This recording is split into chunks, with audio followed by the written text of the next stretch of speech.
Welcome back to our Kelley Blue Book coverage of the New York Auto Show. With me is Martin Walsh, the General Manager of Hummer. Thanks so much for being with us. My pleasure, Jack. Maybe this is challenging times for Hummer. Let's talk about that a little bit. We're looking at $4 gasoline. We're looking at price of oil very, very high.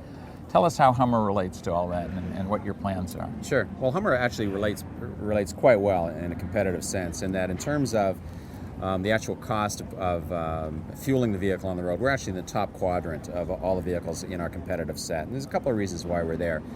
We really outperform in-city fuel economy, and also our vehicle runs on regular fuel rather than premium gas, unlike many of our competitors. So we're very competitive in terms of that. Fuel economy creates challenges for everybody, of course. But we're certainly aware of that, and have taken into account for a lot of our future product plans as well. Right. I think one of the things that maybe people think about when it comes to your products is they look so substantial. Maybe they look larger than they are. I mean, an H3, for example, is not a giant vehicle and is pretty fuel efficient. Absolutely. For the type of vehicle it is. Yeah, I think it's the design that creates that impression, because actually the H3 is a midsize SUV. It has the same turning radius as a Toyota Camry, for example, so it's very nimble, easy to handle for anyone, and also provides a very competitive fuel economy. Let's talk about the brand. Who buys Hummer? What does it say about you when you buy a Hummer? Yeah, the people who buy Hummer tend to be relatively young in terms of new vehicle buyers. They're in their early 40s. They have a substantial household income. On an H3, it ranges around $140,000. For H2, more than that, 170, 180 range. They are people who, our H2 buyers tend to be very entrepreneurial in nature. They make their own decisions, go their own way. Right. And our H3 buyers they tend to be managers. 40% of our purchasers are women as well. Who value it for its cargo carrying capacity, and they can as well as conveying people around. And I imagine even more are driven by women on a day-to-day basis than purchasers. Yeah, right? we estimate that. We estimate that actually the primary driver probably is in the range of 60%. So I think that's very telling in terms of how easy the vehicle is to handle.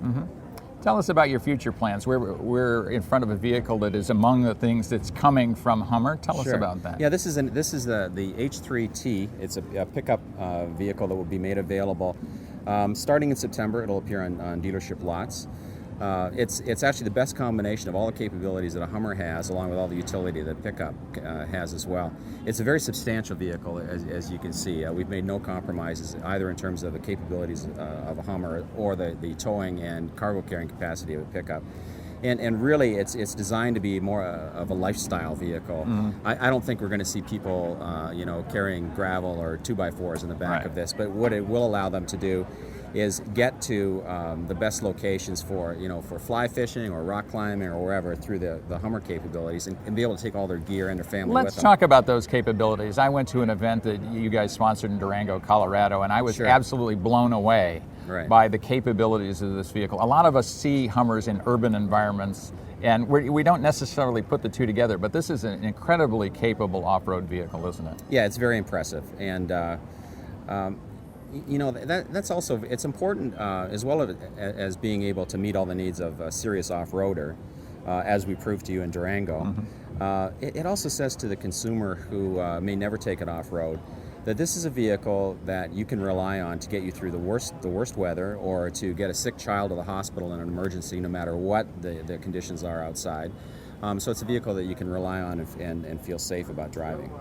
Let's talk a bit more about the future. Certainly, we might see much less expensive gasoline in the future. We might see gas, go up into the $5 range. Sure. How do you deal with that kind of uncertainty, and especially as it relates to your particular brand? Yeah, well, we've built into our future product plans all the contingencies for that. For example, we made a commitment a year and a half ago that we would be completely biofueled by 2010.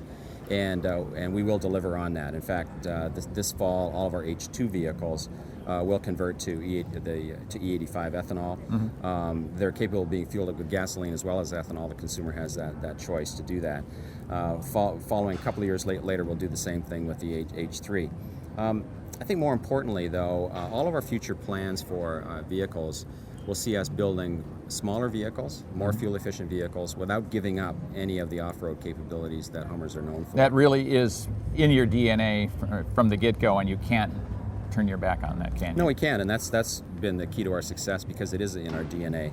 And so we don't intend to give that up, but by the same token, we intend to be as environmentally responsible as any other vehicle in the marketplace, and we know we can deliver on it. We're showing here at this show the HX concept vehicle, which, if it were to come to market, would deliver fuel economy into the mid to high 20s. It would, at the same time, providing a powerful V6 engine, over 300 horsepower with a 6-speed transmission. And would it come to market, or? There are certain elements of it that could come to market. Yeah. It is a concept, as you know. So, right. But we don't build concepts lightly. We do it because of the size of the investment, with a view to testing them in the marketplace with consumers at the show, and also in research labs that we do, to understand what's likely to work and what are the things that we need to improve upon. Well, it sounds like you have terrific plans for the future. Thanks for telling them. Thank you very much. I appreciate it. Great to talk to you. Great. Good to talk to you too. Okay. And let's continue with our Kelley Blue Book coverage of the New York Auto Show.